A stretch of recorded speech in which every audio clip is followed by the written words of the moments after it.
In a world where social validation has become a currency, where approval is traded like stock and rejection is feared more than failure, there is a rebellious idea that flips the entire narrative on its head. An idea so quietly subversive that it feels almost dangerous to say out loud. That idea is this: you do not need to be liked, not by strangers, not by acquaintances, not even by your family. You need only the courage to be disliked. Let that settle for a moment, because it isn't just a motivational quote to slap on a sunset background and call it deep. It is a philosophy, a radical, terrifying, liberating stance on how to live a life that is truly yours. The courage to be disliked is rooted in the psychology of Alfred Adler. Unlike Freud, who believed we are shackled by our past traumas, Adler said no. What matters is not what happened to you, but what you choose to do about it. In other words, you are not a victim of circumstance. You are a creator of meaning, and that changes everything. We are not driven by past causes. We are pulled by the goals we set, often unconsciously. If your goal is to be liked by everyone, then every action you take will bend and twist itself around that invisible thread. You'll dress a certain way, speak a certain way, suppress certain thoughts, and inflate others, all in pursuit of approval that never truly fills you. Now here's where it gets existential, because to have the courage to be disliked is to stare into the void of uncertainty and say, I am enough, even if no one claps for me. It's the moment when your existence becomes its own justification, not because others validate it, but because you do. You may wonder how this connects to manifestation or the so-called law of attraction. And the answer is directly.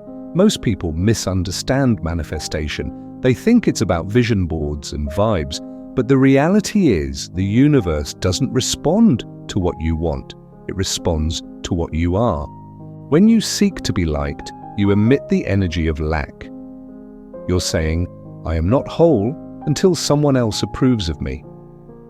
And the universe mirrors that lack right back at you. But when you embody authenticity, even if it comes with rejection, the signal you send is, I trust myself, I am aligned, I already have value. And what happens then? People start to show up who match that frequency. Opportunities begin to arrive that are aligned with your truth.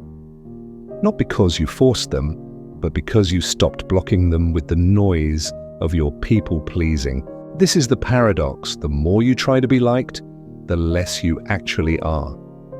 Because people can smell inauthenticity.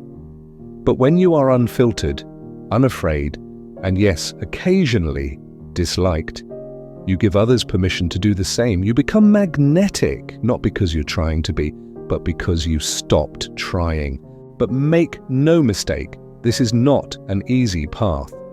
This is not the sugar-coated journey of endless self-love memes and aesthetic spirituality. The courage to be disliked means you will, at some point, disappoint people. You will be misunderstood. You will lose followers, friends, or even relationships, and still, you must stand firm, because every time you choose authenticity over approval, you are voting for the life you actually want. You are stepping closer to the person you were before the world told you who to be. That's not self-help, that's existential alignment. So let's look at this through the lens of responsibility. One of Adler's core ideas is that all problems are interpersonal problems. That's not to say that everything bad in your life is your fault. This isn't some masochistic blame game, but it is to say you always have a choice in how you interpret and respond to the world. You can either say, they didn't like me, I must be unworthy, or you can say, they didn't like me, and that's okay. I wasn't performing for them anyway. The first keeps you stuck in the approval loop. The second sets you free, and in that freedom lies power. Existential power isn't about control over others, it's about control over yourself. Viktor Frankl once said, "Between stimulus and response, there is a space. In that space is our power to choose. That space is where the courage to be disliked lives. It is the silence before the apology you don't owe. It is the breath before you say what you really think. It is the moment where you choose truth over peace and create real peace as a result." And yes, some people will leave, but those who remain, those who find you after you've shed the mask, they're not clapping for the character you were playing. They're connecting to the soul you actually are. Now let's return to manifestation, because there's another layer here. When you live in fear of being disliked, your focus is external. You are scanning the horizon for cues. Did they smile? Did they unfollow? Did they approve?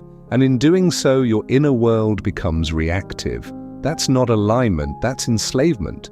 But manifestation requires stillness. It requires clarity.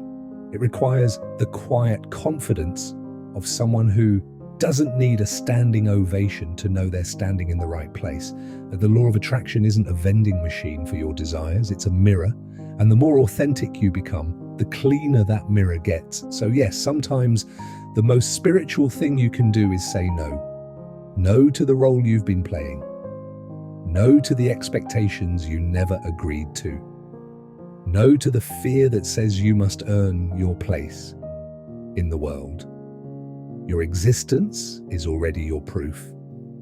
And maybe this is the part where I say something hopeful and uplifting, something about how everything works out in the end, but I won't.